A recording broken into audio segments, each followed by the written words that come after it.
Como é que você ainda tem coragem de falar comigo? Olá, pessoal lindo. Meu nome é Samila, a Tubaroa, e hoje iremos falar sobre energia nuclear. A energia nuclear, também chamada de atômica, é obtida a partir da fissão do núcleo do átomo de urânio enriquecido, liberando uma grande quantidade de energia.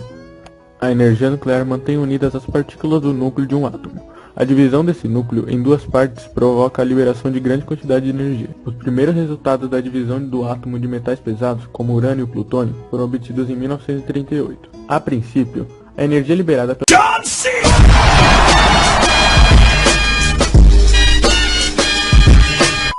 A princípio, a energia liberada pela fissão nuclear foi utilizada para objetivos militares.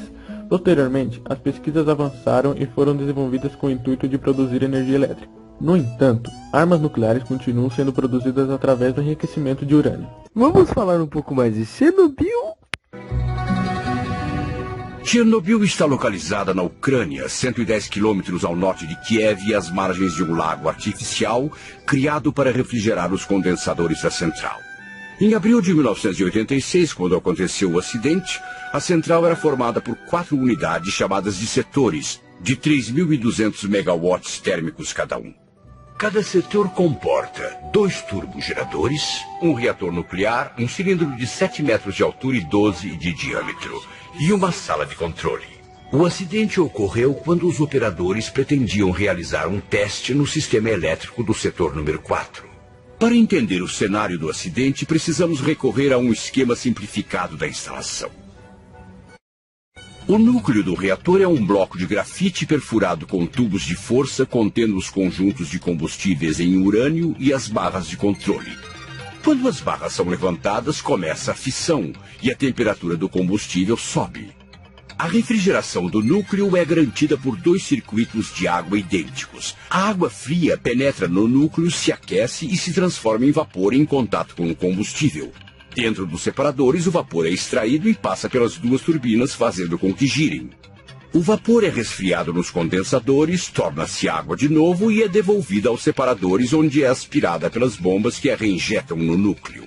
Cada circuito tem uma bomba de segurança. Caso esses circuitos não funcionem mais, está previsto um sistema automático de refrigeração de segurança que pode injetar água fria no núcleo. Os motores das bombas são alimentados pela rede elétrica. Em caso de pane, há grupos geradores elétricos de reserva. O acidente aconteceu durante um teste relacionado justamente a uma alimentação elétrica suplementar de segurança. Em caso de pane na rede, as bombas param. Mas o alternador continua a girar por inércia. Durante alguns segundos, ele ainda produz eletricidade. Com essa corrente, é possível girar as bombas pelo menos por alguns instantes. Por exemplo, o tempo para dar partida nos geradores de segurança. Este é o teste que os operadores deveriam realizar. Esse teste é complicado, porque para realizá-lo é preciso antes baixar o reator a 1/4 de sua potência. Só que com baixa potência, esse tipo de reator é instável. Vejamos a cronologia dos fatos em alguns slides. Na sexta-feira, dia 25 de abril de 1986, à 1h da manhã, o chefe de turno começa a baixar as barras para fazer diminuir a potência do reator. A equipe que opera o reator é constituída de um chefe de turno e um engenheiro. Na sala de controle, nessa noite, também estava o superior hierárquico deles, o chefe de serviço dos reatores, além de vários engenheiros eletricistas, membros da equipe dos testes. Às 13 horas, a potência baixou de 3.200 para 1.600 megawatts térmicos. Isola-se, então, o primeiro turbogerador. Mas não há mudança nas bombas. 6 continuam a funcionar, 2 ficam paradas. Às 14 horas, desconecta-se a refrigeração automática de segurança. O teste deveria ter lugar rapidamente, porque é perigoso e proibido fazer o setor funcionar sem que a refrigeração de segurança esteja operacional. Às 14h30, a direção regional dá ordem ao setor para continuar com a produção de eletricidade, porque de repente registra-se uma forte demanda de energia elétrica na região. E aquele setor passa a operar durante 9 horas sem a refrigeração de segurança. É a primeira violação das normas de segurança. 23 horas. A direção regional avisa que está terminando sua solicitação de produção elétrica. Então retoma-se a diminuição de potência. O objetivo é estabilizá-la entre 1.700 megawatts, valores entre os quais o teste deve ser realizado.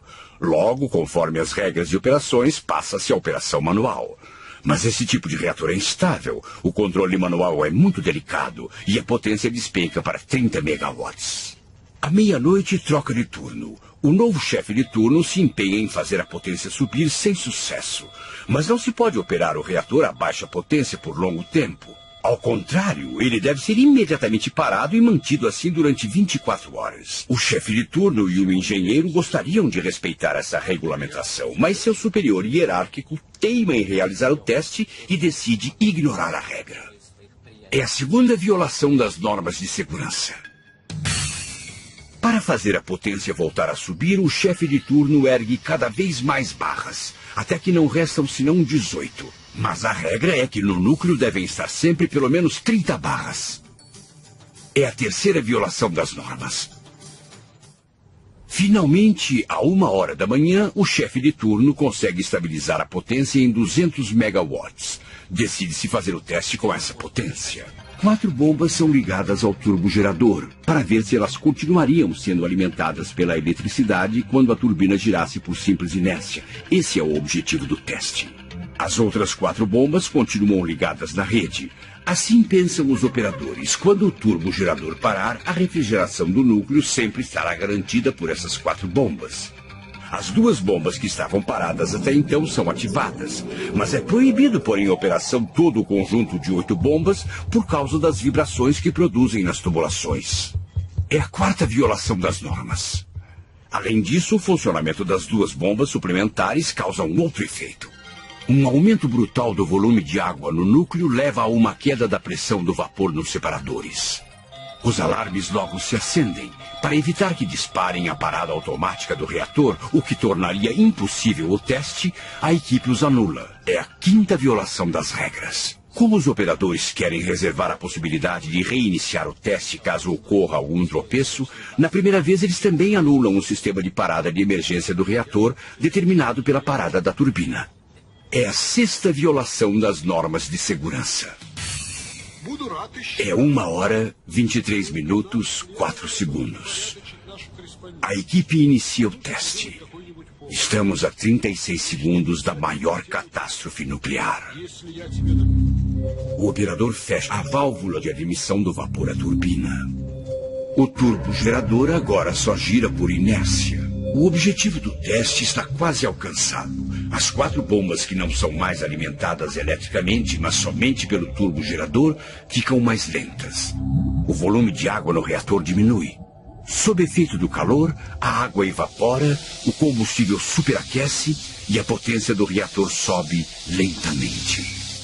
O chefe de turno, que durante os preparativos do teste deixou passar vários bons motivos para parar o reator, frente a essa elevação da potência lenta, mas inesperada, fica com medo e pressiona o botão de emergência para fazer baixar as barras de controle e assim parar o reator. A manobra feita tarde demais provoca uma excursão de criticalidade. As barras ficam bloqueadas a 1/4 da descida, porque o núcleo já está deformado. O chefe de turno então dá ordem para derrubá-las por gravidade, o que deveria parar o reator. Mas as barras não descem. É 1h e 24 minutos. Uma bolha enorme de hidrogênio formada pela violenta reação entre o vapor e o combustível explode.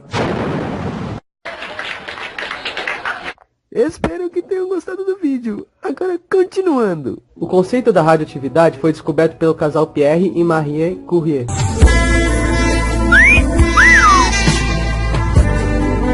Os trabalhos de pesquisa de Pierre e Marie Curie tornaram-se possível pelo aproveitamento das propriedades radioativas dos elementos químicos e a criação de tecnologias relacionadas ao uso dos raios-x e da energia nuclear. Pierre morreu em um acidente de carro em 1906 e Marie morreu de leucemia causada por anos de exposição à radiação em 1974. Agora vamos falar um pouco mais sobre o complexo nuclear de Angra. O Brasil começou a investir em energia nuclear na década de 70. Tem 2 usinas em operação hoje, Angra 1 e Angra 2, que ficam no município de Angra dos Reis, no litoral sul do Rio de Janeiro. Juntas, elas produzem cerca de 2,5% da eletricidade consumida no país. É basicamente isso mesmo, pessoal. Agora vamos seguir em frente. Aspectos positivos da energia nuclear. As reservas de energia nuclear são muito maiores do que as reservas de combustíveis fósseis. Comparada às usinas de combustíveis fósseis, a usina nuclear requer menores áreas. As usinas nucleares possibilitam maior independência energética para os países importadores de petróleo e gás. Não contribui para o efeito estufa.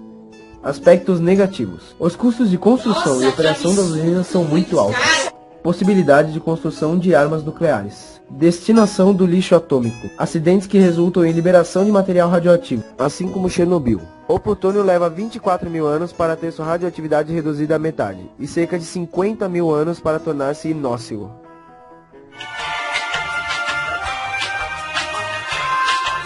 Excellent. Think of the economy as a car, and the rich man as the driver. If you don't give the driver all the money, he'll drive you over a cliff. It's just common sense.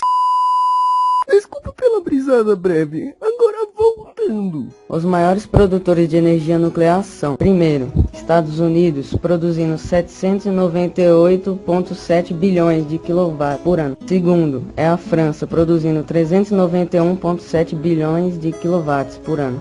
Terceiro, é o Japão, produzindo 263,1 bilhões de kW por ano. Quarto, é a Rússia, produzindo 152,8 bilhões de kW por ano. Quinto, é a Coreia do Sul, produzindo 141 bilhões de kW por ano.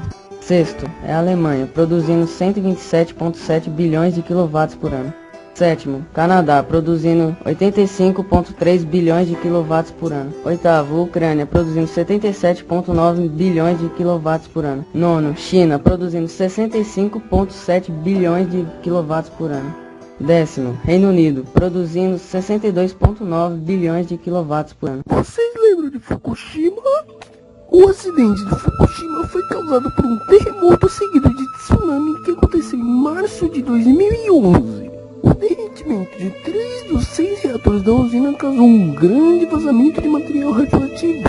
A área em um raio de 20 km da usina foi desabitada devido à forte concentração de radiação, e a área é isolada até os dias de hoje.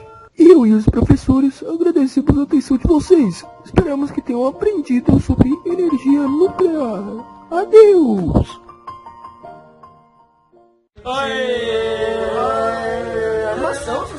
Ai, tá doendo meu pé, meu filho.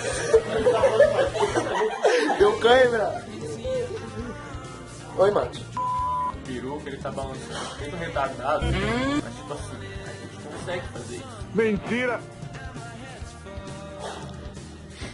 Não! Começa falando, velho. Então, rola, força de todo lado, tudo. Tá gravando essa porra?